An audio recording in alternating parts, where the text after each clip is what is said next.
भोर तालुक्यातल्या नसरापूर गावात घडलेली घटना मन हेलावून टाकणारी आणि तितकीच संतापजनक आहे. एक 4 वर्षाची निष्पाप चिमुकली, तिच्यावर 60 वर्षाच्या हरामखोराने क्रूर अत्याचार केला. हे ऐकूनच अंगावर शहारे येतात. अहो, त्या लेकराचा काय दोष होता? या प्रकरणाबाबत पुण्याच्या एसपी आणि संबंधित अधिकाऱ्यांशी माझं बोलणं झालं.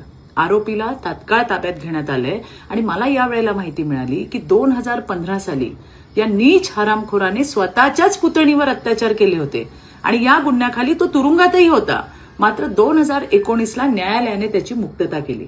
आता ही मुक्तता नेमकी कोणत्या पार्श्वभूमीवर झाली याची देखील चौकशी झाली पाहिजे. हे प्रकरणात जलद गतीने कठोर कारवाई व्हावी अशा स्पष्ट सूचना राज्याचे सन्माननीय मुख्यमंत्री देवाभाऊंनी पण दिल्या. आता या राक्षसाला नव्या पॉक्सो कायद्याअंतर्गत फाशीची शिक्षाच व्हायला हवी, यासाठी आम्ही सुद्धा पाठपुरावा करणार आहोत. विरोधकांनाही मी विनंती करते, इतक्या संवेदनशील विषयावर राजकारण करू नका. हा लढा एकत्र येऊन लढण्याची गरज आहे. समाज म्हणून आपण कुठेतरी मागे पडत आहोत, त्यामुळे नागरिकांनाही सजग राहण्याची ही वेळ आहे. समाजातले हे विकृत लांडगे हे ठेचून काढण्याची ही वेळ आहे. समाज म्हणून आपण सगळे मिळून या विकृतीशी लढूया.